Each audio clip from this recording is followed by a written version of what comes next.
and go. Recording secretary, Major Barras, please take the roll call. Afif, Here. Falk, Present. Gorman, Pappas, Here.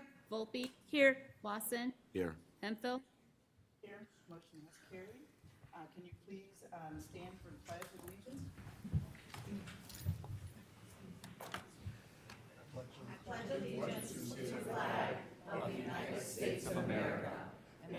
Republic with which it stands, one nation, under God, indivisible, with liberty and justice for all.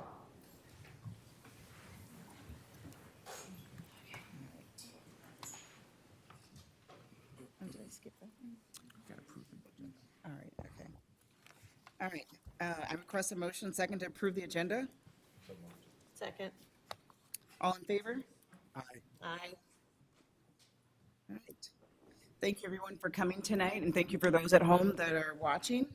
Do you want to- Do I recognize, do we have any of our seal by literacy students here tonight? No. We would just like to acknowledge, though, that we do have some students who are going to be, receiving their seal of biliteracy at the end of this year, which is an opportunity. I don't know, Patrick, if you want to just come up and speak a little bit about that. Mr. Podgorski from the high school. 2 for 1 here. I get to warm up the crowd for Dan and Ted later on. But these students will be awarded at the senior awards nights as well as graduation. So I just want to come and read into the public record that we do have 20 students this year who are receiving the Seal of Biliteracy in various languages. Seal of Biliteracy is an award that is given based off their competency in English, based off things like their AP scores, dual credit courses, or ACT or SAT score, combined with their testing on a standardized test in their language. So high achievement for them for sure. There's some especially unique kids here, so I just want to recognize them, and I will just read off the list as well as what language or languages they scored in. So we have 10 students who received the state seal of biliteracy, which is the highest standard, and that is Shub Shaw in German, Matuis Plazek in German and Polish, 2, Jackson Wipperfurth in German, Tegan Cathcart in German, Perina Sony in German, Damian Sternak in Polish, Mia Estrada in Spanish, Andres Quesada in Spanish, Michaela Aguirre in Spanish, and Rafael Rojas in Spanish. Along with those students, there are another 11 names to be read for students receiving their state commendation, which is slightly lower, but still a high achievement. Ethan Rigna in German, Luke Vanis in German, Parv Mehta in German, Andres Quesada again in German, also had the seal for Spanish, Jaden Beecroft in Spanish, Bella Brash in Spanish, Layla Carley in Spanish, Kasim Musoki in Spanish, Daniel Rodriguez in Spanish, Sydney Tarazinski in Spanish, and Maylin Wang in Chinese. So along with the German and Spanish courses that we offer, Awesome. congratulations to them. Along with the German and Spanish courses that we offer, students can also test in their other languages that they may be speaking at home, such as any form of Arabic, Polish, Chinese, across the board, looking at that. So congratulations to them. We're excited to see what they do. They will be earning college credit for this commendation, and as well, another important point to recognize too, we have a very good representation here of Spanish and German this year, which is nice to see from both programs, and also excited to see all the other kids, because we already know that there are current sophomores and juniors who have achieved this. We just don't award it till senior year. So. Thank you. That's awesome. All right, we will now move on to public comment. First up, Dick Terrell.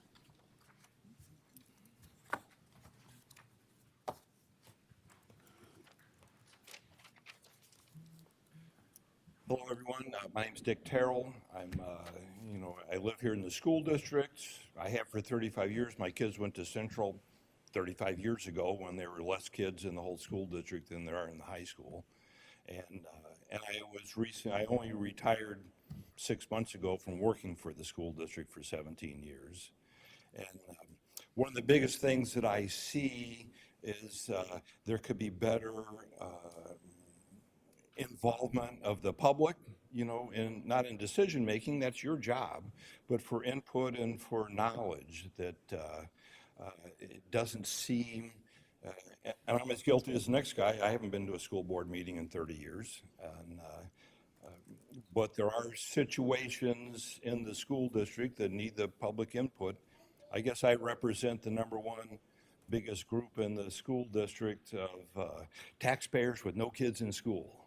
And as we've seen in the last couple of years, those people's input, need to be addressed, and maybe we have some good input to have. So I hope there's better communication. Used to get quarterly, or every so often you'd get something from the school district. Seems to have petered out 4 or 5 years ago, where we didn't get the disadvantage of doing everything electronically is not everybody, has, they see their emails and the like, and we had enough money to send things out to people in the district if they wanted to be involved, and that seemed to have kind of faded away, and maybe there should be better communications. So, and I do understand that there's a big problem with building and the population, this kind of stuff, and it needs to be addressed. And I'm not one of the people that automatically vote no, as soon as my kids graduated. But it's something to involve everybody in the community. So hopefully keep that in mind. Okay. Thank you. Thank you. Next up, Joshua Roach.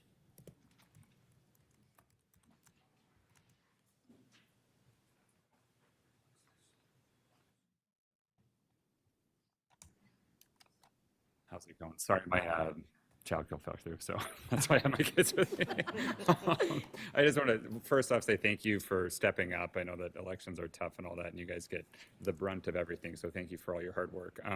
But I guess kind of pairing off the last one, I know the district is expanding quite a bit. I have a 6-year-old at Lily Lake right now, and then obviously 2 more coming through the district.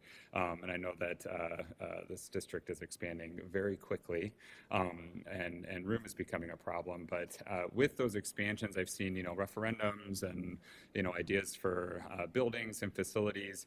One thing that my wife and I noticed is all the other, or at least a lot of the other schools in our conference have some activities that we don't have, such as a tennis team, an orchestra.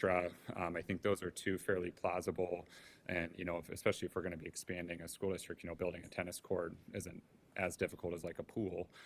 We'd love to see a swim team because it's just a wonderful sport, and a wonderful team sport. But I understand the liability, and we don't really have a community center that we can parry off of, and the finances behind that one's quite a bit bigger. But at least an orchestra and a tennis team, I have all girls, and there's a lot of scholarship opportunities that come from those sports, and they're, easily inclusive for lots of individuals within the district, even if they don't go to, compete collegiately or anything like that. But, just to keep those 2 activities, the orchestra and the tennis, on the forefront, because they could even, I think, probably be addressed, without an expansion on a high school or a middle school. They just build a tennis court, which is easier said than done.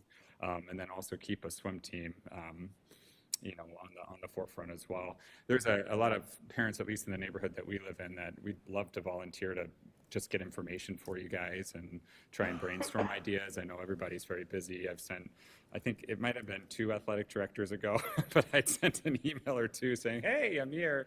But I don't know if that's something that, if there is a forum or a way that some of us parents could get involved, maybe researching pricing and locations and finding some maybe alternative solutions to include those sports and activities for our children. That would be pretty awesome. So I, again, appreciate what you guys doing, but would just love to keep those on the forefront for everybody, because I know in my neighborhood, lots of parents want tennis, lots of parents want swim. We have a swim team, they're like all itching to get going on that stuff. Same with orchestra. I think that's just so important for the arts. So anyways, thank you very much. I appreciate it. Oh, thank you. Thank you. Thank you. Next up, Dave Chapman.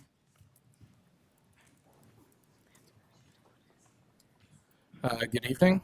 On behalf of CEA, I just wanted to first start by saying thank you to Jay, Mark, Dee, and Jennifer for your time on the school board. I know it's an unpaid position and takes up a lot of time, so definitely appreciate your service on the school board. And then on top of that, I want to congratulate Ryan, Micheline, Scott, and Andy for being elected to the school board. We look forward to working with you and the entire school board. So thank you. Thank you, Dave. All right, next up, Virginia Romano.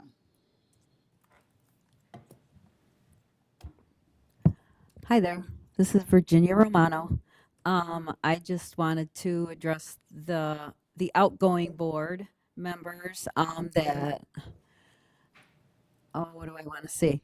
That even though I may have disagreed on a lot of things with some of you, that nothing personal and it's just business, and public comment is what it is. And I hope that you guys stay engaged at some capacity, because you obviously do have value, and it would be nice to keep going with it. And like some of the people have addressed it, maybe this is more for the new board, but I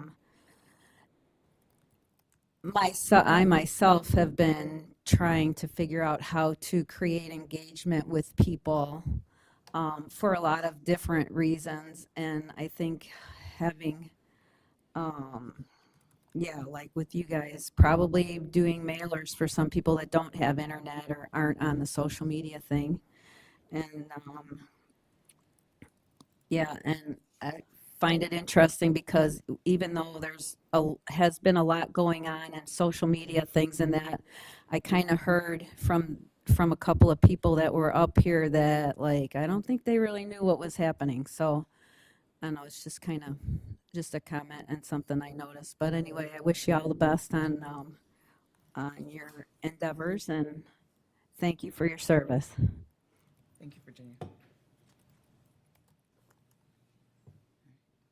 Next up, Lori McDevitt.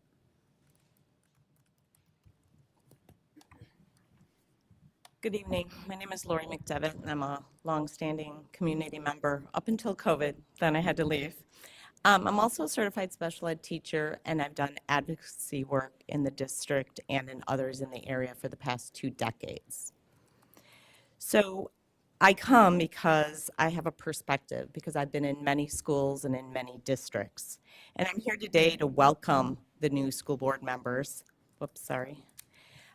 Because I see that you guys are on the precipice of change. I see that there's a new hope, and I'm really excited for that. I'm just truly excited. So I wanted to share my perspective over the last number of years with District 301 in hope, and the hope that I have for the future. The unique perspective I have is that I have seen past stumbling blocks, and I hope that the past can inform the future. My first hope is for your choice of superintendent. There's some great research. There's some great stuff going on with the State Superintendents Association that talk about inclusion and how do we include students with special needs. And my hope is that you guys choose wisely, so that, again, you have new hope going forward with this population. I've also witnessed firsthand your good staff do really great things. And I was proud to see it. I've also seen good staff be stifled. It's almost as if their own job security is on the line, and there appeared to be micromanagement that was like paralyzing them. I've also witnessed very, very amicable, conflict-resistant parents be put in these positions where they want to be collaborative. They want to come to solutions. But for whatever reason, they get to a point of frustration, to tears. And it's usually with administration or some unknown from above because of lack of transparency. I've witnessed frustration with teams of parents and teams of special ed or IEP teams, and what we thought was going to be just a real simple problem-solving solution, and these teams have been stopped in their tracks. It seemed as if administration from above would dig their heels in on what I would consider, from my perspective, fundamental rights of human beings. I was never really sure if it was fueled by District 301 administration or by the legal counsel that was trying to protect you. I look forward to the future. I hope that you can empower your great parents and your great staff to be the best that they can be. Thank you.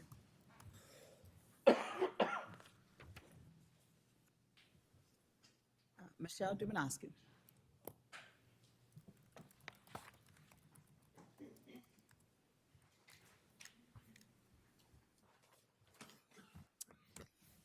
Good evening.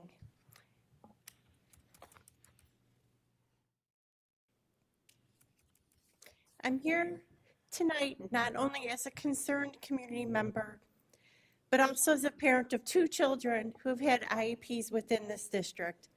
I know firsthand what it means to advocate, to fight, and to feel like you're speaking into a void just to get to the support your children are legally entitled to.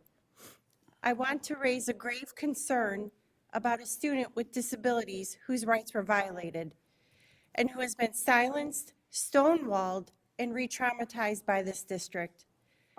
The student had an IEP. The district failed to implement required accommodations.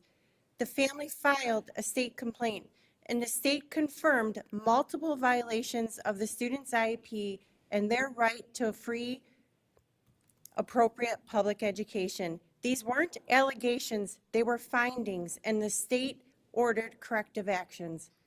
Prior to this, the district canceled an IEP meeting the family had waited nearly a month for in hopes to resolve the situation.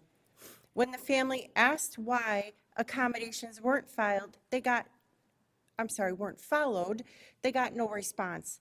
It appears staff may have even been instructed to avoid the family, choosing self-protection over student support. This isn't just poor communication, it's a failure of truth, transparency, and accountability, and it's not isolated, it's part of a pattern. What's worse, public education dollars, including this family's own tax dollars, are now being used to fund lawyers fighting against them. Money meant to support students is being used to shield the district from consequences of its own actions. And here's the larger truth. Too many families of students with disabilities are beat down by a system they don't fully understand, and districts count on that. They count on the fear, they count on the silence, and they count on parents giving up. If you're a parent of a child without a disability, you may never fully understand the heartbreak, desperation, and exhaustion that comes when you realize the system legally required to support your child is choosing not to. It is a special kind of grief to watch your child suffer in a system that promises equity but delivers silence. It is a special kind of fight that never seems to end. Families shouldn't have to become legal experts or warriors just to get what the law already guarantees. This has got to stop, and I'm urging this board to take immediate action. Ban confidentiality clauses involving cases of confirmed violations. Reimburse families that incur legal fees because of district not compliance, and investigate the individuals within your own school district who obstructed accountability and unable to cover up. The law was broken, and the public, especially our students, deserves better. Thank you. Thank you.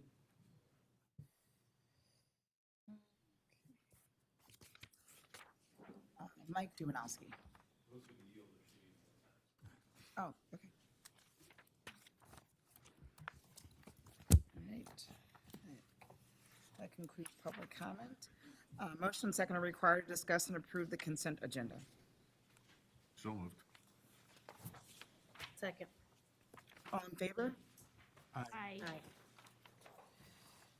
All right.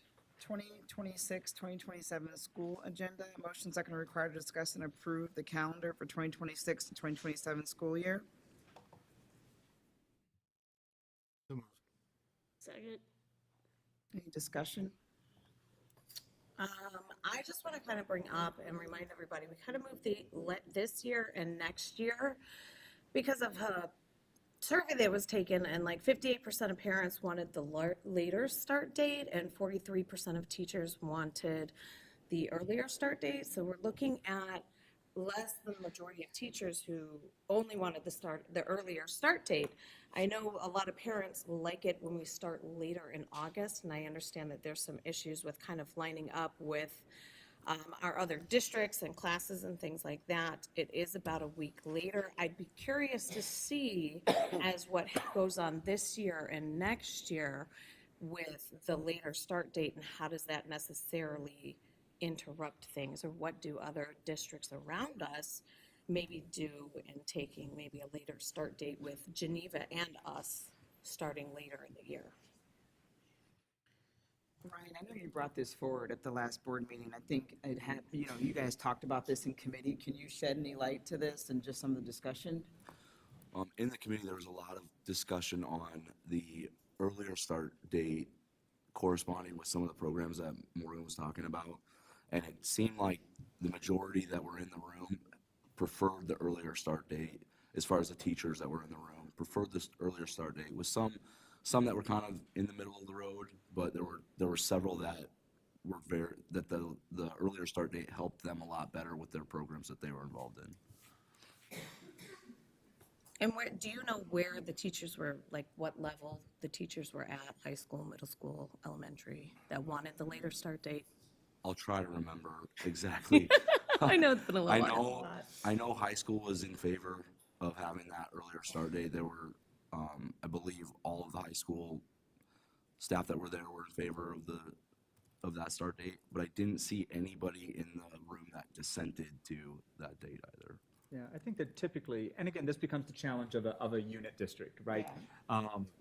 If you look closer to Chicago, you have elementary, high school districts often, right? And so in those areas, oftentimes the elementary schools will start a week later than the high school districts. And some, when we get out into unit districts, community unit districts, it becomes this balancing act. And things are driven by a number of things. One is, particularly at the high school level, is when we have with our CTE programs, when we have with athletics, all of those things, there is a continuum around of where other districts are at. And it's this constant sort of battle of trying to figure out where we're going to start, where we're not going to start.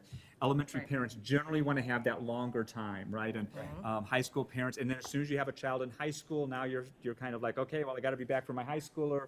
I want my elementary child to be in school as well, so that I don't have to worry about childcare in that area. Right. It's the challenge that it's this constant give and take of trying to find that perfect timing. With the number of students that we have involved in our CTE programs, special ed cooperatives, so students who are starting then.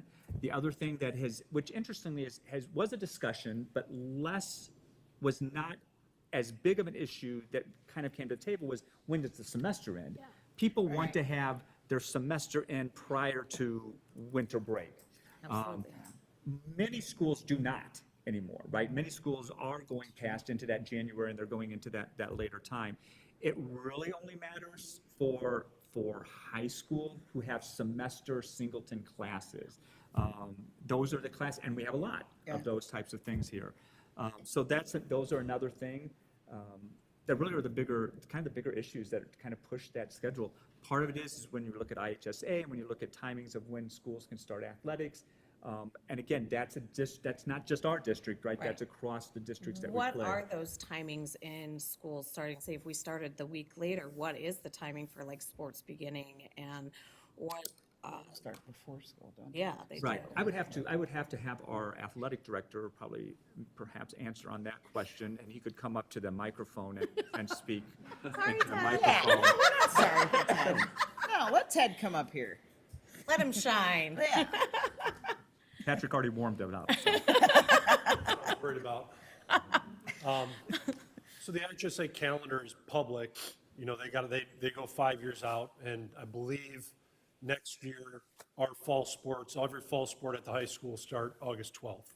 And then as you go through that in the winter, there's like 4 different dates that it starts, and it's kind of staggered. And then usually the spring is all, you know, either that first Monday in March or the last Monday in February, depending on how that calendar falls. So, like realistically, this year I think we had a bit of a later start than Right. other schools. So Right. our kids, and you know, it just depends on the lens you look at it. You know, for the incoming freshmen who are participating, you know, they have about a week and a half to get accustomed to a building with nobody else in it and their teammates, where, you know, other schools we're playing have now, you know, been in school for a week and a half and kind of gotten that routine and they go. So, but again, that's one factor. And like Kyle said, there's different ways to kind of look at that and go about it. But In your opinion, did that our later start this year create any big issues with it? I didn't see any issues per se. Really, it's just, you know, it's coaches, kids, parents, they're creatures of habit, right? You go for 3 months and then you get back, and, you know, we've got kids that are, you know, some of them are getting up at 8 o'clock in the morning for a, you know, 9 to 12 or 9 to 10, 9 to 11 practice, whatever it may be.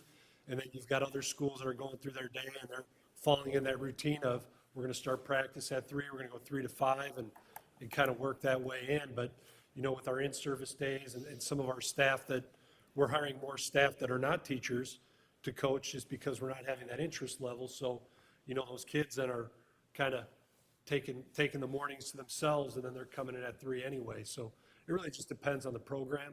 No major issues. We're fortunate with our coaching staff and a lot of our individuals who are running this that, you know, they adapt, change, and overcome. But it's just a matter of, you know, what you as the board sees and what a majority of our staff and parents see are for those start dates. Because the other side of the coin is as we go into the spring postseason, a lot of our surrounding schools are graduating May 16th, 17th, and, you know, we got a week after that still going, and, you know, going into June. So.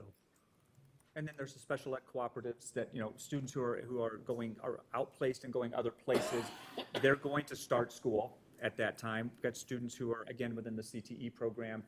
So when you start moving around the dates and start moving, now you have a discrepancy of when different groups of people have to be in place to begin with. And I think the challenge has always been, and I don't care where you're at or what state you're in, right? I was in Colorado. Everybody wanted to start after Labor Day, be done by Memorial Day. They wanted a week off at Thanksgiving, 2 at Christmas, and we actually had 2 weeks of spring break for spring break.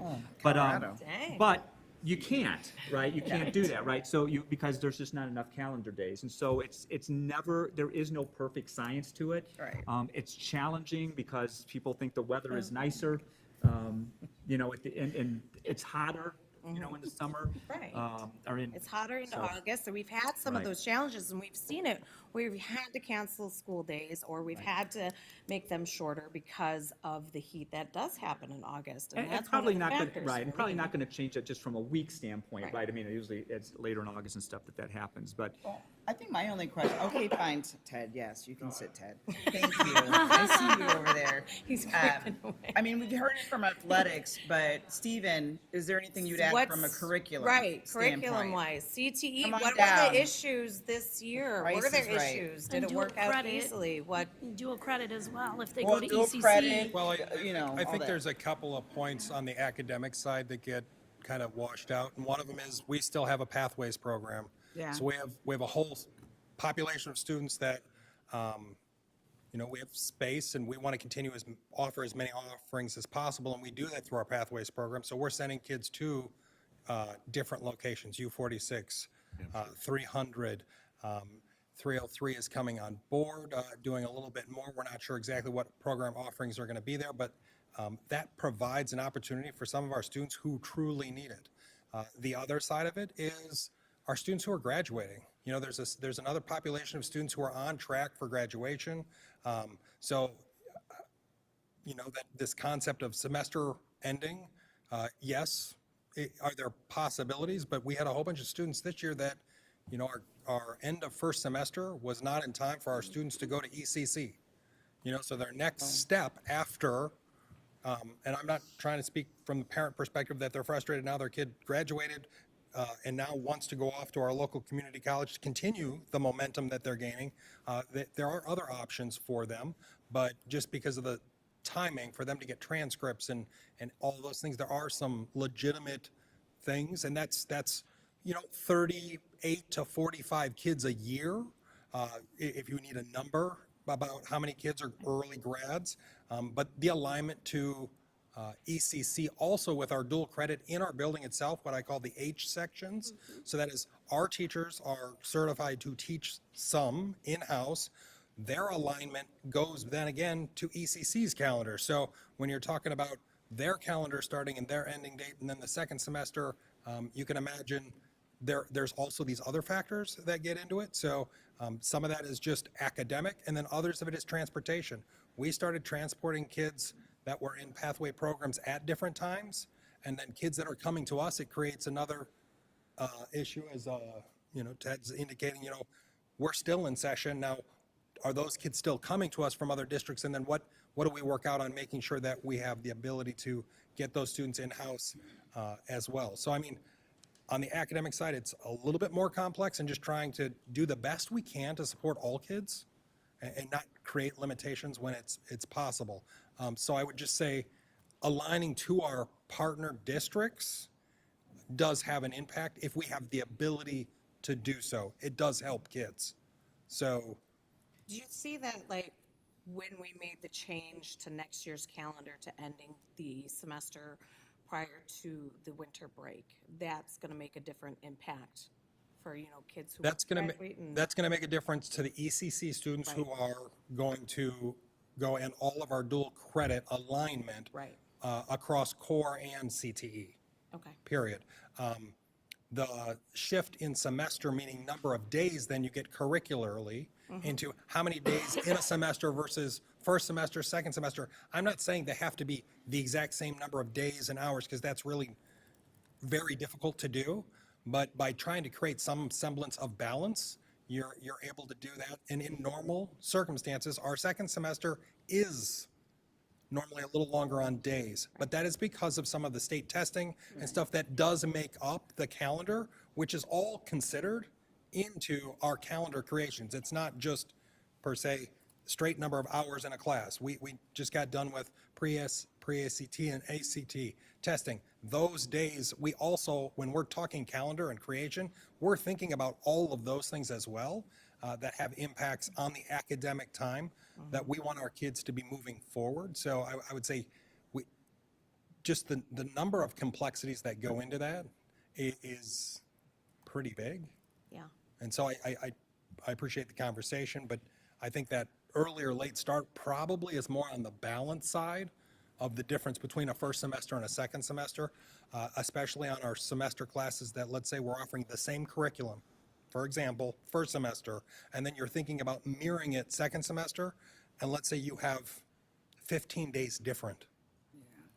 You know, 15 days is a lot on a curricular standpoint. So just something to consider. Thank you. That makes sense. Any other questions for the discussion? All right, thank you, Stephen.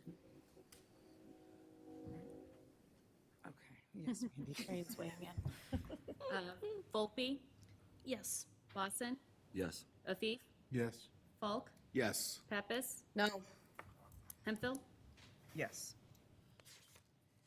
Motion is carried. Now we'll move on to the architect contracts. Motion and second are required to discuss and approve awarding contracts to different architects. So we have, Don't we still Get our move? motion second, please. sorry. I'll make the motion. Second? It's a motion to discuss. Discuss. Discuss. Yeah. Which Okay. Dan will Second. come up and, right? Dan's gonna come up and talk about his recommendations. Dan, come on down. Price is right.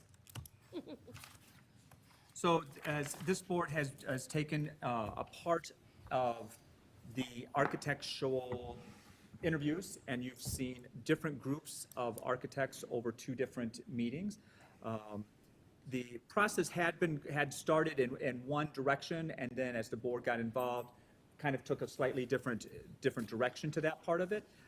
So we're here now at the base of that, taking into the kind of all of that data that has been gathered, the presentations, as well as the background work that happens with the facilities committees, Dan himself, or Dana in the business office to make the recommendation. So the recommendation that, do you want to go into any further detail on that? Yeah, just so, from our process, kind of like I put in our memo, I mean, we did a pretty thorough investigative process on all the vendors. Our team took the time to put together a spreadsheet of the key factors for all of the firms that originally submitted. We did reference checks and interviews, got some feedback from Dana. So through our process, we came up with the recommendation that's in front of you for 2 architectural firms, Larson and Darby Group and STR Partners. As we went through this process, I know I talked originally a lot about a small architect and big architect, and I think that vision kind of changed a little bit. When we saw the presentation and in some of the research we did on STR Group, their facility master planning was pretty spot on, pretty exemplary. That was like a strong suit for that firm. I think you saw that in their presentation. So our team looked at it a little bit differently. We thought this would be a great opportunity to bring in a new firm, a new group, contract them to put together our facility master plan while we're sticking with our current architect, Larson and Darby Group, to work on projects and do things in the interim till we get that plan completed. That would probably be roughly a year. I know some of the firms said 6 to 9 months. I think it would be probably a good part of a year. That would kind of go into our new superintendent. We kind of have that plan kind of setting up our future. So that was kind of how this process transitioned for our team and myself. That's where we came up with the recommendation we did. And, oh, sorry. And the thought still is, like you said, there would be one that would do the smaller projects, or you're going away from that completely? I mean, not saying that we won't do that. We can still do that, but not from the get-go in my mind, because I think it's going to take a new architect time to get to know our district, to kind of see what's going on with us, get to know our buildings and all that. So I think that would be a great opportunity for STR doing that facility master plan. It's going to get them to know the buildings, know the community, know the district, the staff and everything, and be able to do that. I think then we can make that determination on how we want to move forward. Moving forward down the road, you can choose you can choose architects to do your actual, when you get to the point, there's going to need to be something done facilities-wise, right? I mean, we keep growing. We've done some things to do some preemptive types of things potentially, but there will need to be some possibly significant work that happens. There are benefits to having an architect who knows the building and knows what's happening and going on in here. A lot of that work that is done will have to be redone, right? And they're not redone free. And I think that's the thing to just consider as we're moving forward. Some places may charge less than others, and obviously there's some work in there, but there are things that have been completed already within the works that the board just needs to take into consideration moving forward of what that looks like. And obviously this board will make certain decisions. Obviously the board that will be seated in whatever time this meeting's over in 15 to 20 minutes will have to make some other decisions too moving forward. So I think that's the recommendation that Dan has based on his work and the team that they were putting together. And how long do you think it's going to take that new architect to, like, if we got 2 different new architects and that would take them to get to know the district the way that you would want them to know it? I think if the firm that's going to do, I think we're to the point we need a facility master plan. I think that's in our best interest moving forward. The group that does that process, which it should be one firm that does that probably is going to take a good year.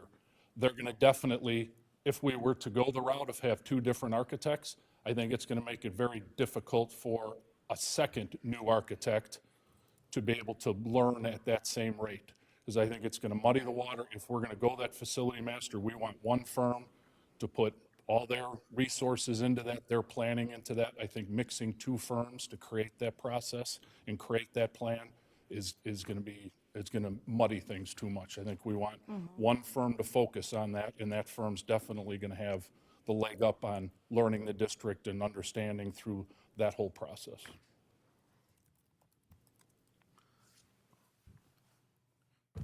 I'll make the motion to support Dan in his decision to move forward with the two architects. I think he's done the legwork, and I think it's, you know, it's his industry, and we have to trust that process.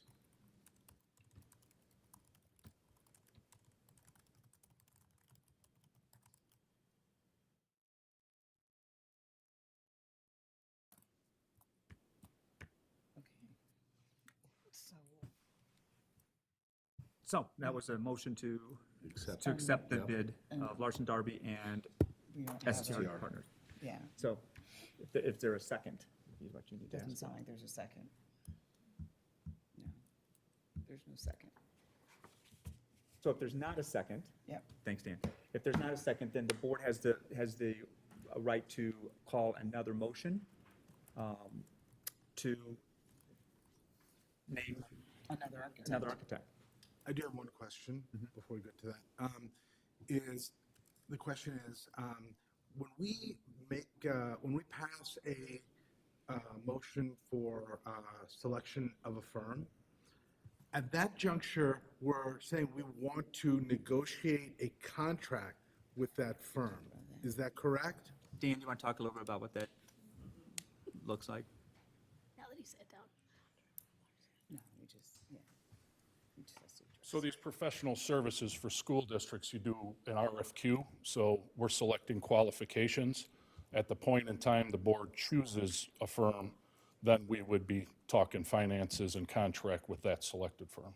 Okay, and then if we pick a firm, and then Dan, you and the administration, you enter into negotiations with them, and if you're not able to reach terms, then what happens? Because the board has to approve those terms, right? Well, the board is approving the architectural firm, right? And then as you're going through, you're doing it, now you're working on projects, right, throughout there. So one of the projects the board has asked for, and which we have asked for as well, is looking at getting a master plan. Let's use that as an example. So there'll be basically, they're gonna give an estimate of what that is going to entail.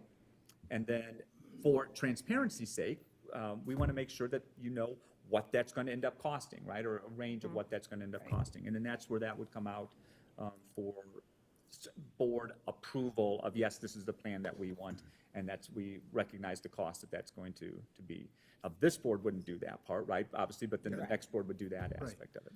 So what I remember seeing from previously was there was like a very extensive contract with Larson and Darby, and it had like rates that were entered into it, and then presumably because we've had that relationship for a long time, there were addendums that were added maybe to change the rates as their costs went up with inflation and things like that. So if we select a firm, I would assume that we wouldn't wait until the need arises to negotiate that contract. We would begin negotiating that contract so that there's some type of a master agreement, so that, and then when there's a project, then you go into the details of, hey, what's this project gonna look like? What's it gonna cost? And then presumably we enter into some type of a written addendum that memorializes what that project is gonna look like. I'm asking a question. I don't know that that's the process. So the fee schedule would be based on contract value. That's how architects bill their time. So based on the price of the estimated value of a project, then there would be a rate associated with that. Typically, with architectural firms, there is not addendums done for every single project. We have discussed future endeavors to maybe explore that option. It's not unheard of, it's not typical, but we've explored that option with the new architectural firms that we go with to have addendums for each project for clarity and transparency, making sure everybody knows what's going on. But though it's a fee structure based on the value of the projects. Thank you. One thing that you shared is most of these contracts are kind of I don't want to say the same, but a lot of the same provisions are in them, right? So there's no, it's not like one firm is going to be like worth $1 million and one's only worth two. Like they're very similar in the way, in their approach, Places right? they're gonna be similar. They're all working in the same market, right? And so you are, they know what everyone's charging in there. So again, hence what Dan was saying, that it becomes a component of the project itself, becomes what the fee is. Yeah. I think it's short-sighted. I mean, this is Dan's industry, and for nobody here to take good faith in what he does and how he brings forward the successes of build-outs and whatever the architectural, I think, I think it's tall telling, so you guys can move on. So, There's a motion out there and nobody seconded it, right? So we move on. yeah, so, I listened to the presentations that we had initially, and I presume that when the recommendation comes to the board, it's for us to make a knowing decision, a thoughtful decision based on, a set of criteria and indicias of expertise. And I saw the spreadsheet that was created, and that was helpful, but it was not comprehensive. And then when we received the presentations, I thought that added detail to like trying to understand what each firm was offering, and I thought that was good, because ultimately, if I'm going to take a vote on something, I want it to, I want to understand what it is. So, and I appreciate Dan presenting to us, these two firms, but just that presentation by itself, without the benefit of those presentations from the firms, wouldn't have been enough. Now, I realize that he's probably given a more succinct presentation because we have the benefit of hearing from those 4 firms first and those 2 firms later. And so when I listen to those 6 firms, I'm just going to tell you personally, there's only one of the 2 that are on the recommendation that I felt, comfortable with. And after listening to the other 2, then I felt comfortable that there was a universe of 3 firms that I would feel, merit further consideration and, working on a contract with. That's just my take. Okay. One question I have for the board is, do you feel that the 2 firms that, so obviously, like you said, we had 4 firms and then we had 2. Do you feel that the 2 firms that we had, which were FGMR and Wald, did they have an unfair advantage by going second in a way, right? And those 2 going on that Monday, that was obviously after the fact of those 4 presenting. Did they, I don't know, like I said, have an advantage over those 4, or do you think it didn't matter? Well, I can speak to that, and as from a personal perspective, I requested after the first presentation, I asked for the applications of all of the people who submitted, and I took a day to read all of them and to kind of like go through everything, and sort of like create like my own like cheat sheet chart and see what are their years of experience, what percentage of their contracts are with school districts that are like ours, and et cetera, et cetera, et cetera. So I had, I wouldn't say a comprehensive understanding, but I had a thorough understanding of what each of those 8 or 9 firms offered. When I compare what the 4, provided to us the first time, and then what the 2 provided us the second time, I mean, I heard them hit the same issues. I didn't feel like, wow, they presented something that the first 4 didn't. Really, the difference for me was qualitative in what was found in the materials. They all had very slick presentations and pictures and, canned presentations. So no, I didn't feel like going second advantaged them, because I don't think the second two firms in the presentation were qualitatively more impressive than the first four. It's what was underneath in terms of their experience and qualifications and what they're offering that I felt were the differentiators.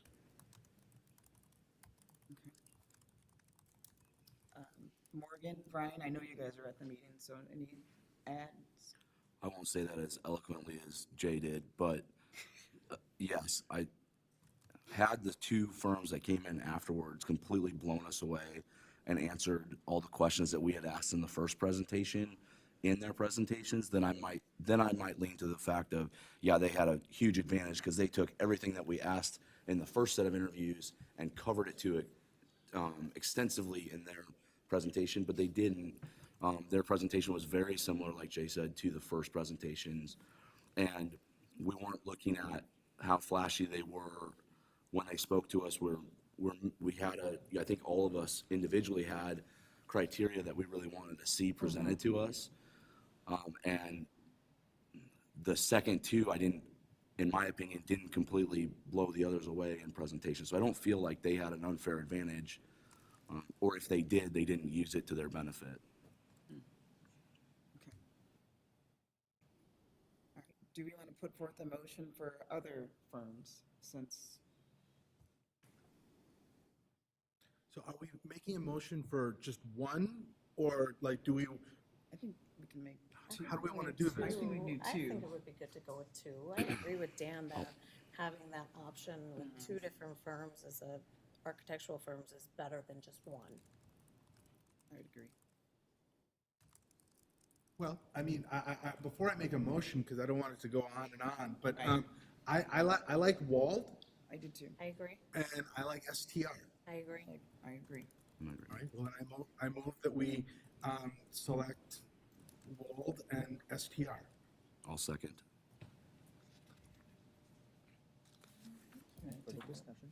Any discussion? I know you weren't I there. wasn't Do you have here, any so I'm questions, or- abstaining from them. Okay. I'm not gonna You're gonna vote on abstain, it. okay. Yeah.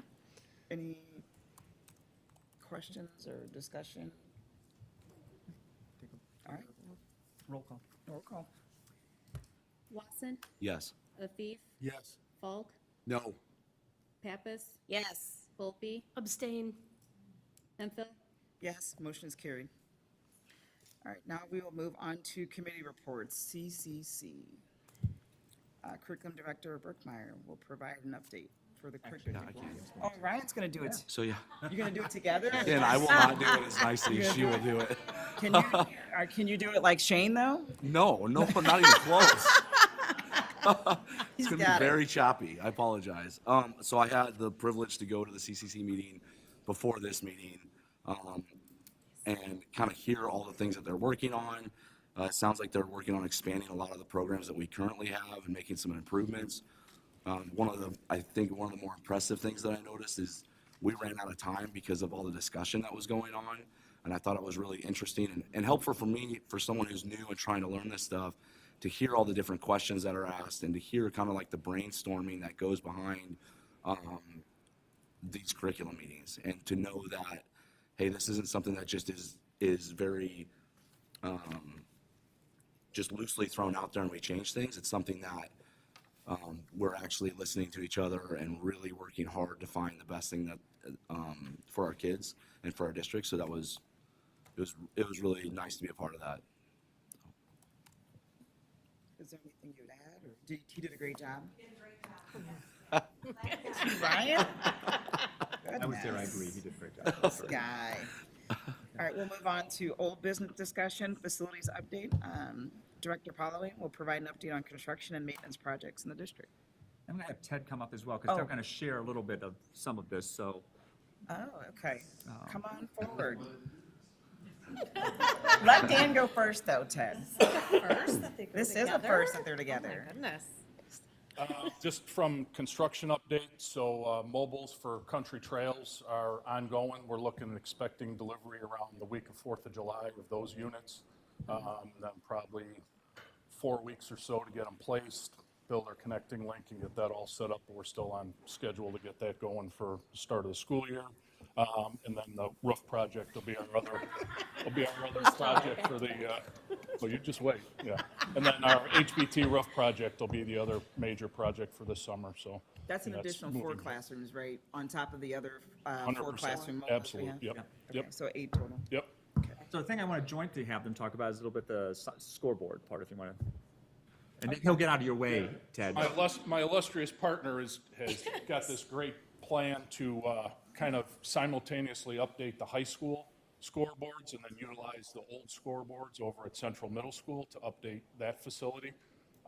Those are the old Christmas light scoreboards. So we would kind of transfer those over as part of the plan that Ted's going to discuss and then make that inadequate. We could play freshman competitions there. It'll make it nicer for our middle school kids. So that's kind of part of the master plan of this new scoreboard for the high school. Yeah, and the information in that package, just kind of a long-term, and there are other surrounding schools that have used this Power Ad company. I know Huntley's going through it right now, and I know McHenry kind of dabbled in it. I could probably look and find some more, but as we can kind of continue in this phase of the unknown moving forward, and we grow and we look at kind of the facilities, knowing that the need for the middle school scoreboard to kind of be updated, not only for our middle school kids, but our community groups that use it as well, and then having the ability for this company to go out with the help of us, maybe our booster club, and look at some sponsorship ads, much like if you've been in our high school gym. They're static. This would add an element of a video board that, throughout the year in that gym would be utilized, and then could be utilized curricular-wise with PE departments, various assemblies that we have in that gym. Just add another element, like if you were to walk into a Sycamore or any other surrounding school that has this, and then it would come at a minimal cost to the district, knowing that, we would work with some of our partners in our community looking to kind of help partner in this and, giving a small upgrade to what we have right now in our gym. So what happens is that the district basically pays for the installation of this. The board does have to approve, it's board policy to approve the advertising space on a scoreboard. That's actually specifically spelled out in the board policy. So what would happen is as they're working with them, they would come back and say, here's the organizations, the groups that want to sponsor, and they have various levels of sponsorship for that. Then it would come back, the board would just approve them or not to then beyond those boards. Yeah, we wouldn't, Bad News Bear fans wouldn't be like Chico's bail bonds or anything up there. We'd make sure they are, Unless they're willing to pay $50,000 for the Yeah, platinum. yeah, So. Nice. So we wanted to bring you up to speed on that part of it, just because we need to get moving kind of forward with that. You don't have to do anything specifically now, but they would, once the advertisements are set, then those would come back for any approval. I guess just for your knowledge of, as I know as things change, but just the ability for whoever's in that chair as they carry over, because as we do know, and this is just the facts on our end, like a lot of our providers, the Illinois High School Association uses Wilson as the official game ball for a lot of events. And, as we look at what's going on with our economy, we're getting emails now that the price of that is going up.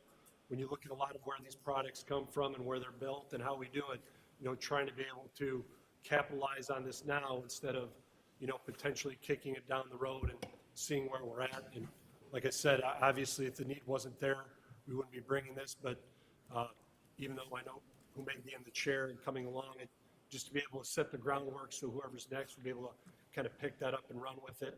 It's an opportunity, and then as you talk about facility upgrades, being able to explore that in other areas, knowing that that's going to be help from various partnerships with our community rather than the burden of the district itself is just an opportunity I think worth exploring, but ultimately it's up to what's decided here.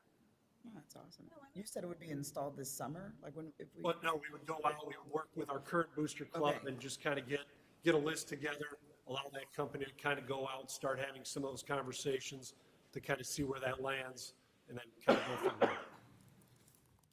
those conversations go well, it could be. Yeah. It would- And could so be. if we It start could in be. school, that would be the goal. That'd be awesome. Thank you.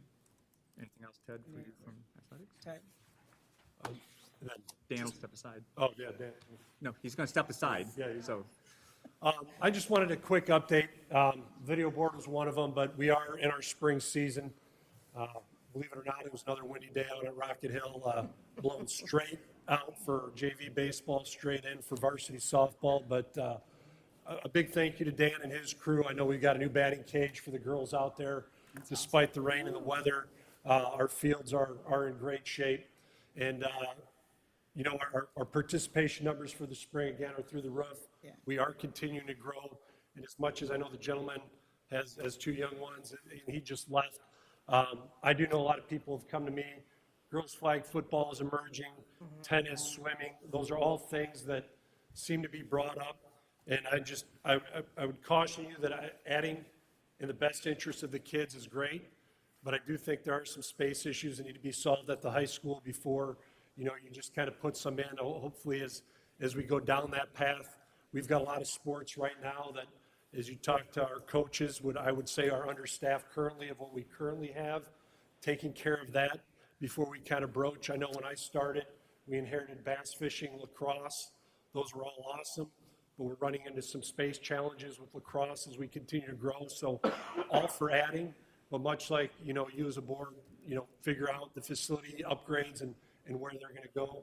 That needs to be a thought as well, because as much as you go to the high school and you look around, there's a lot of green space and cornfields, but the available space that we have for use, and on top of what Dan's crew has to maintain a lot of that, we are kind of at capacity. And I don't mean that negatively, because I'm not trying to say, no, don't add. It just needs to be a real conversation of what that looks like, because as you add, not only does that impact space, but I know Pam Porto, our transportation director, we work great, but the challenges of getting the bus, not just for our middle school kids, but for our high school kids, and it's not the buses we have, but it's the amount of drivers that we have too, that when you add that, you're putting a lot of pressure on other people, and I just want to make sure that anything we do is worth doing correctly. Same thing with our clubs and our activities. You know, when I started, you know, talking with Griff and Kyle, you know, we've added job descriptions. Finally, you know, we're going to evaluate some of those and find out what's meaningful, because as much as we want to add opportunities for our kids, if we're lacking in one area, to be able to offer those across the board, not just at our high school level, but all the way going down to the elementary, to give those kids something to build on and look forward to as they get up there. And I know that as I was coming through here, I've poured my heart and soul into this job, and it's kind of bittersweet. You know, I look at all these kids, and the gentleman that left, I've got a 18-month-old at home that, you know, she learns something new every day, and I'm like, where did you learn that? But, you know, we're putting a lot of time in here to benefit kids and our families. I want to thank you as a board and everybody in this room for the opportunity. I know it's been bittersweet, but like I've told everybody, and administration, coaches, whoever, I'm a phone call away with anything I can do to help.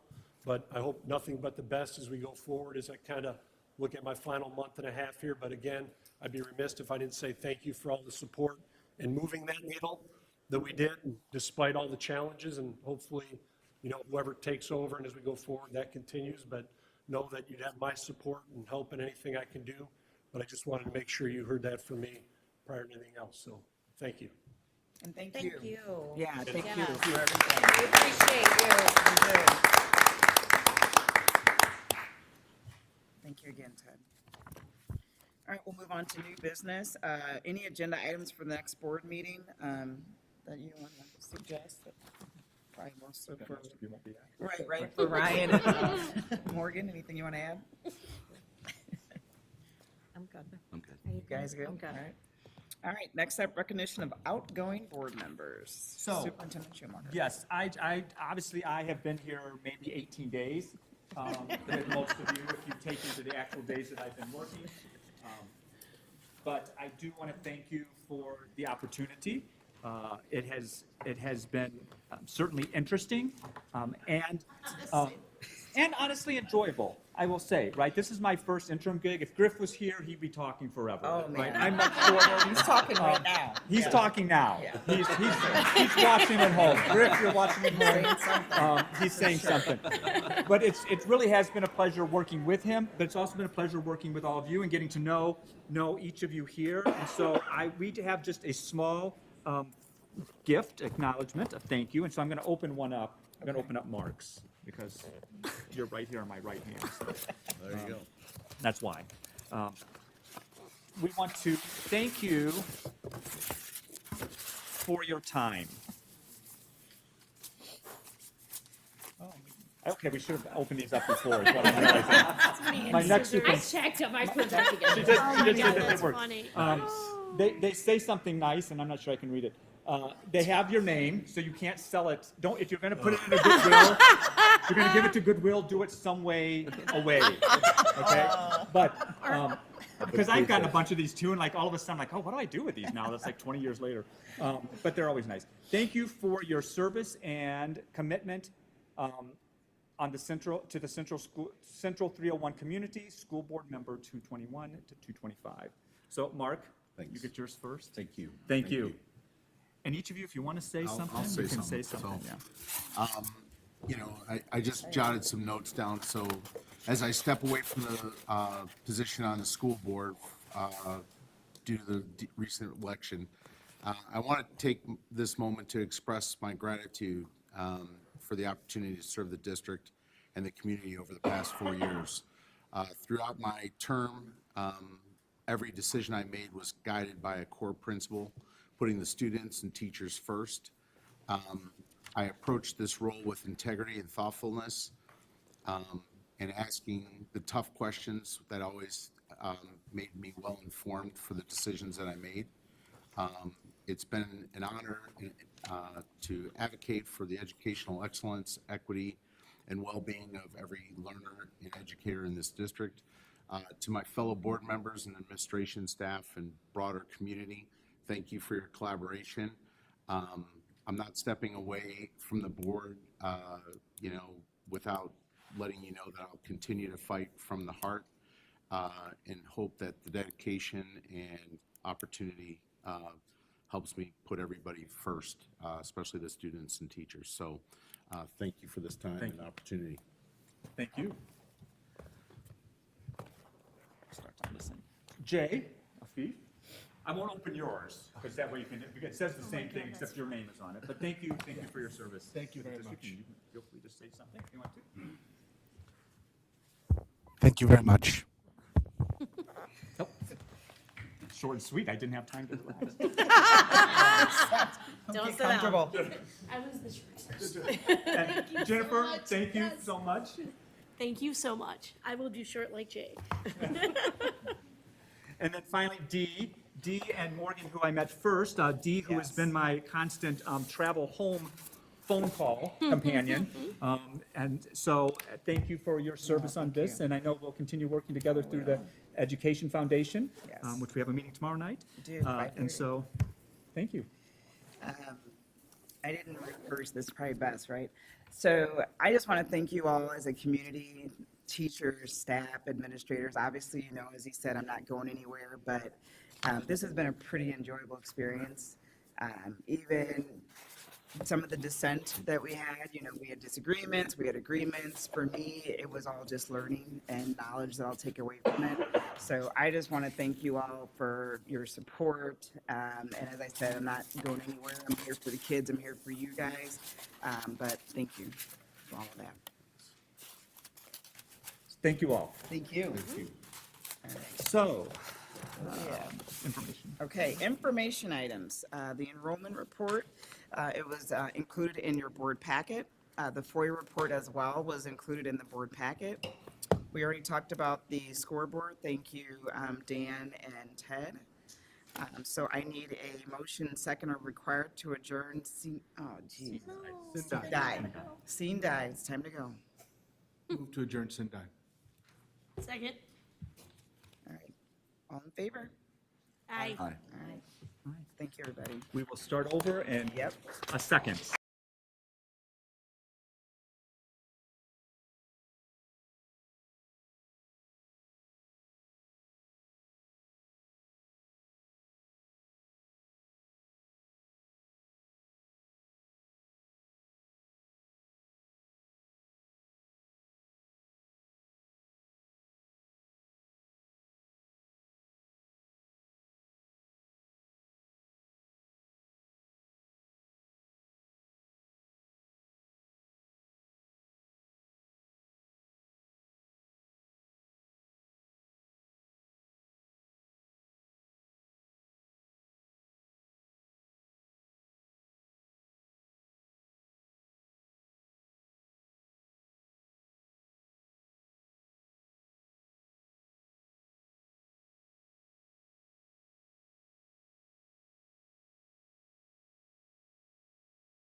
We're going to call this meeting to order. We're going to first seat the new members, and since the normal order would be the sitting president, or in this case, it'll be the vice president from the previous board, will actually talk you through your oath. So you should all have a copy of the oath in front of you. And then you all have to stand up. Stand up. And you will administer You guys are just going to read it all at the same time? where it says your name, obviously, if you don't Say have one. your name, Use your not name, my not name. Yeah. Okay. All right, go ahead. I, Andy Dogan, do solemnly swear that I will faithfully discharge the duties of the office of member of the Board of Education of Central Community Unit School District 301 in accordance with the Constitution of the United States, the Constitution of the State of Illinois, and the laws of the State of Illinois to the best of my ability. I further swear that I shall respect taxpayer interests by serving as a faithful protector of the school district assets. I shall encourage and respect the free expression of opinion by my fellow board members and others who seek a hearing before the board, while respecting the privacy of students and employees. I shall recognize that a board member has no legal authority as an individual, and that decisions can be made only by a majority vote at a public board meeting. I shall abide by majority decisions of the board while retaining the right to seek changes in such decisions through ethical and constructive channels. As part of the Board of Education, I shall accept the responsibility for my role in the equitable and quality education of every student in the school district. I shall foster with the board extensive participation of the community, formulate goals, define outcomes, and set the course for Central Community Unit School District 301. I shall assist in establishing a structure and an environment designed to ensure all students have the opportunity to attain their maximum potential through a sound organizational framework. I shall strive to ensure a continuous assessment of student achievement in all conditions affecting the education of our children in compliance with state law. I shall serve as education's key advocate on behalf of students and our community schools to advance the vision for Central Community Unit School District 301, and I shall strive to work together with the district superintendent to lead the school district towards fulfilling the vision the board has created, fostering excellence for every student in the areas of academic skills, knowledge, citizenship, and personal development. Congratulations, you may be seated, and welcome to the board. That is the longest thing that you will ever have to read at one time. It was difficult. But thank you and welcome to all of our new board members. You will actually get board nameplates at the next meeting in May, so we will go from there. Okay. Recording Secretary Mandy, will you take roll call? Dogan, Here. Gorman, Ravicka, Here. Pappas, Here. Lawson, Here. Welch. Here.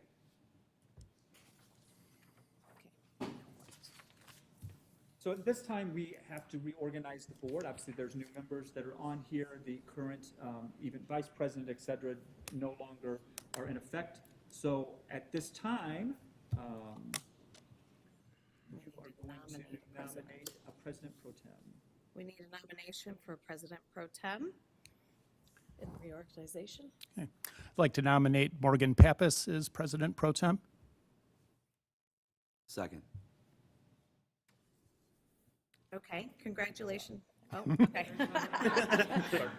Where? Yep. All in favor of the motion to appoint me, Morgan, as President Pro Tem by signifying by saying yes. Yes. Yes. Okay. I will hand the chair over, well, that's me. Well, not yet, yeah. Okay. Yes, so now you're ready. Okay.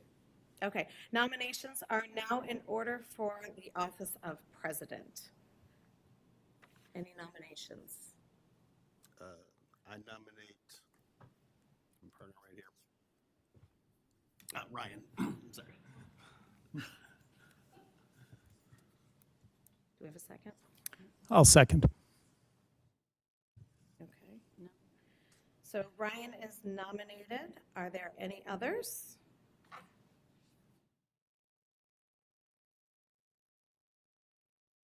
Okay.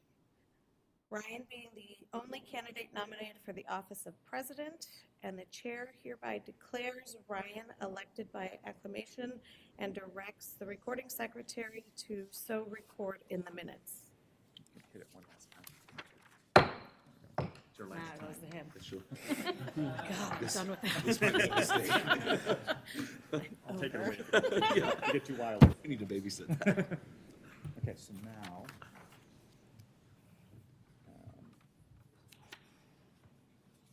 So now it moves over.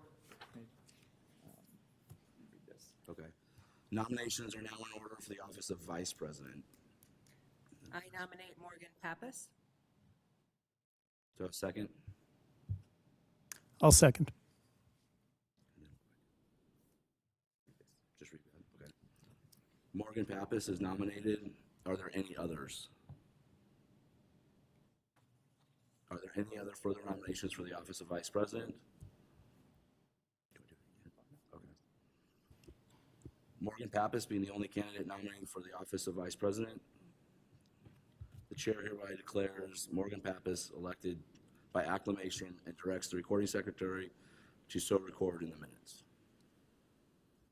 Did I hit that? You can hit it if you want to. There we go. Okay. Nominations are now in order for the office of secretary. I nominate Scott Mrkvika for the office of secretary.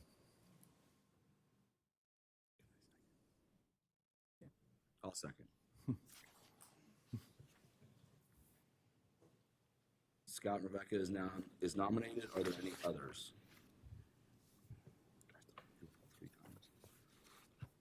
Are there any further nominations for the office of secretary? Scott Rebecca would be the only candidate nominated for the office of secretary. The chair hereby declares Scott elected by acclamation and directs the recording secretary to so record in the minutes.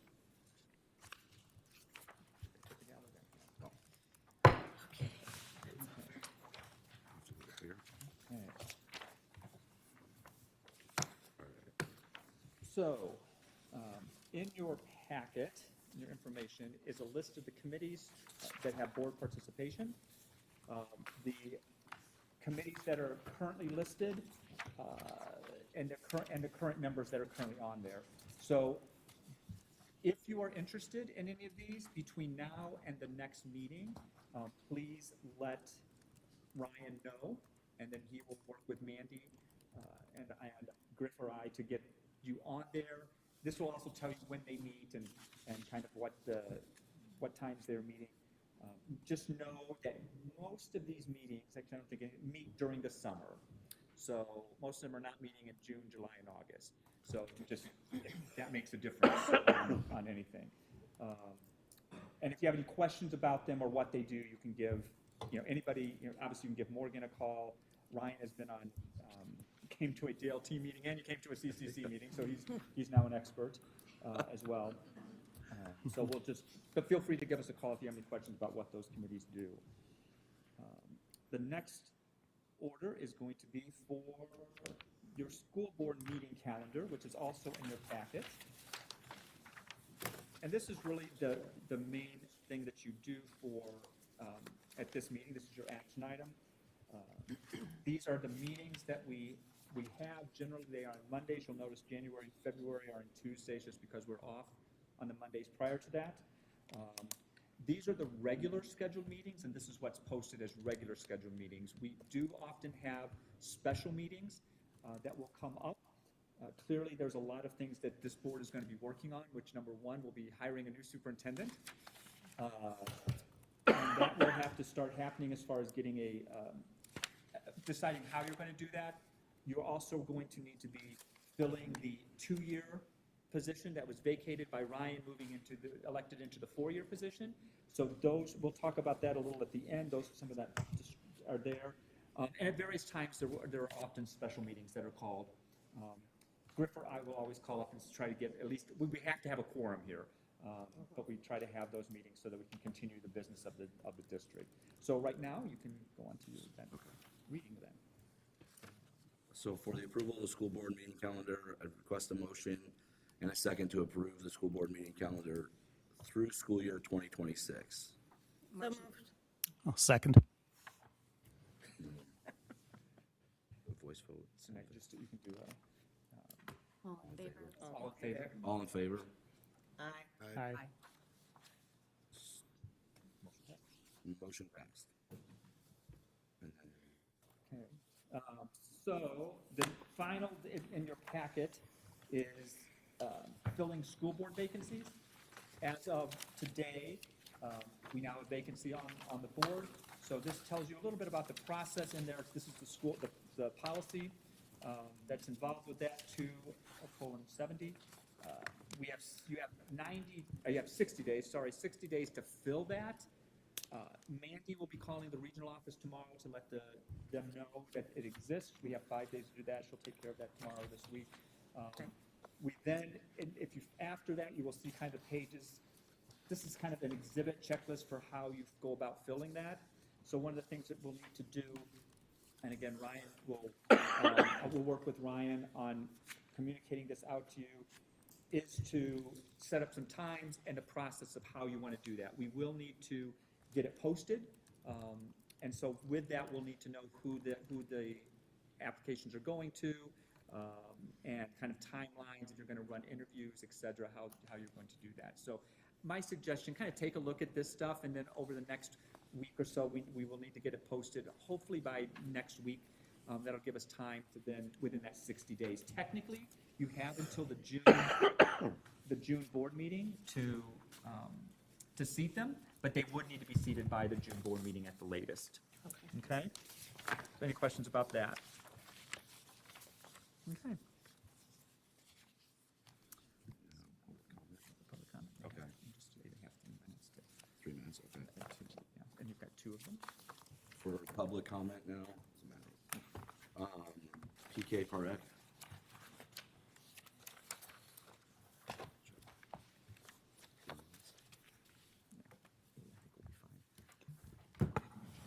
Good evening. Good evening. Let me start by saying congratulations to Micheline and Scott and Ryan and Andy for prevailing in the election. I look forward to your leadership on the board and exciting things ahead. I noticed that on the agenda for the special meeting, it's omitting something that is important now that you're sitting on the board, which is a new business item so that you can discuss what you want to have on the agenda for the next meeting that you preside over. And since it's not there, in case you don't have an opportunity to actually talk about that, I thought I would just help out by suggesting a few things that you may want to consider. And by the way, the district's policies do say that district residents may suggest inclusions for board meeting agendas, so I'm going to take the opportunity to do that. The first thing is that the board has approved a set of policies in each of the 3 past regular meetings, the past 3 months. And, I spent a lot of time reading those policies when I originally thought about running for the board, when we were prepping for the Q&As that we all participated in to help people understand what we wanted to do. And also in lead up to the board meetings to kind of, just read the packet, be informed. And I saw a bunch of places where there are gaps. So there's a logical gap in the policy. There's a logical gap with respect to one policy and a related policy. There's a gap between what the policy says and what we appear to be doing in the district as a practice. And then there are gaps between the policies and the underlying statutes. And so I think one of the things that I would recommend as an agenda item is to discuss kind of how you want to tackle that. How do you want to take the entire policy book and break it down in kind of construct a process whereby there can be a substantive discussion that can happen inside a board meeting because the public can only make 3-minute comments, right? And it's too detailed. But what's the process you want to follow to kind of get into the weeds of that and really kind of strengthen those policies to make sure that the law, the policy, the practice, kind of all in alignment, and we kind of close some of those holes.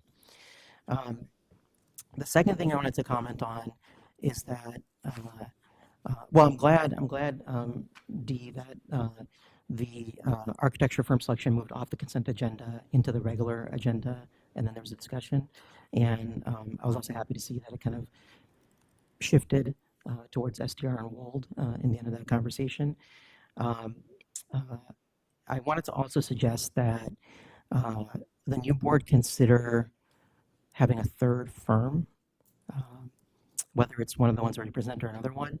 I'm a little bit unclear. There's a law that pertains to the selection of architecture and related such firms, and I was a little bit unclear from the discussion whether that law pertained or didn't pertain to the stage that the district is in terms of the selection process.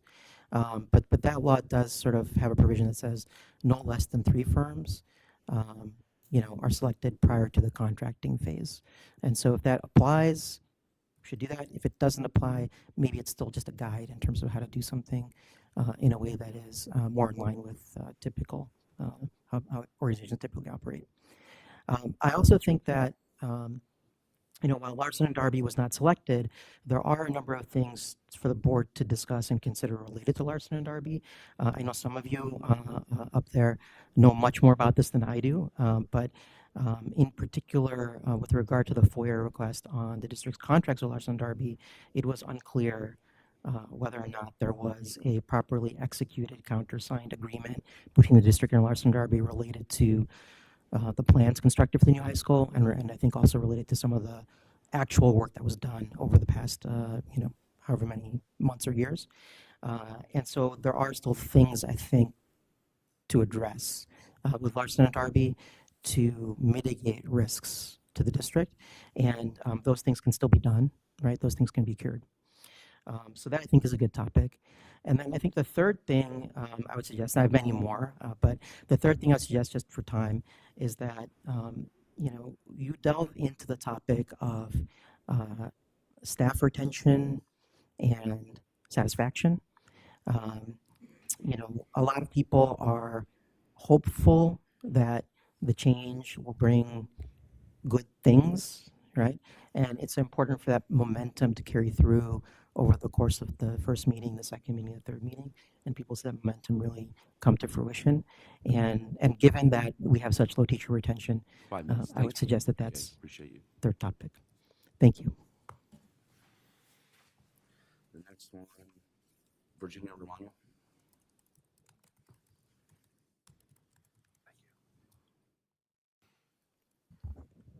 Hi, welcome new board and existing board members.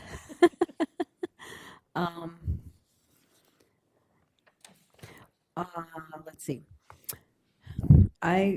Something I've noticed through the past couple years, I guess, that I've been here is it didn't seem like, well, it was kind of dysfunctional because of what we had going on in the past. So I'm pretty hopeful and, how do I want to say, kind of excited, I guess, to see what the new board is going to come up with and things like that. So I'm just kind of hoping that the district's books are audited, not only by the board members, but perhaps an audit firm to see where there's any excess spending or even any excessive reserve accounts. Because actually there's a village that has over $1 million that they didn't know about. So that's quite interesting. So anyway, hopefully you don't find anything like that, but let's see.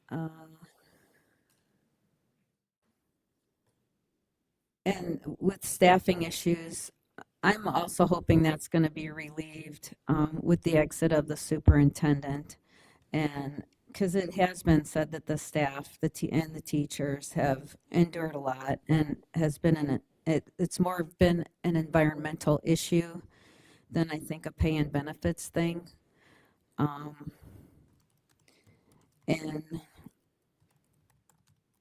it could still be an issue as far as staffing, just because from what I've heard, there is a shortage of workers anyway, no matter what career they have. So it seems there a lot of places are having trouble finding people.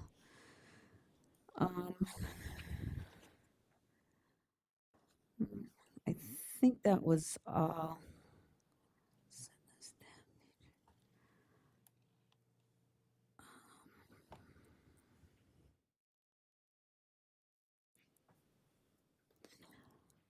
Yeah, and I trust that the decisions for whatever y'all make for the space considerations, that it's, I guess the current buildings are taken well into consideration.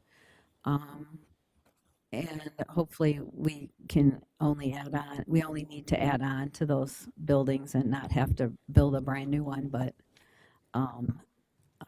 I trust that the people here that were watchdogs will continue to be the watchdogs within the board, and, have that extra edge. So I guess that's all. And thank you, and looking forward to a new season. Thank you. Thank you very much.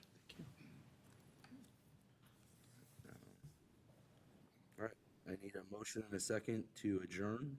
So moved. Second. All in favor? Aye. Aye.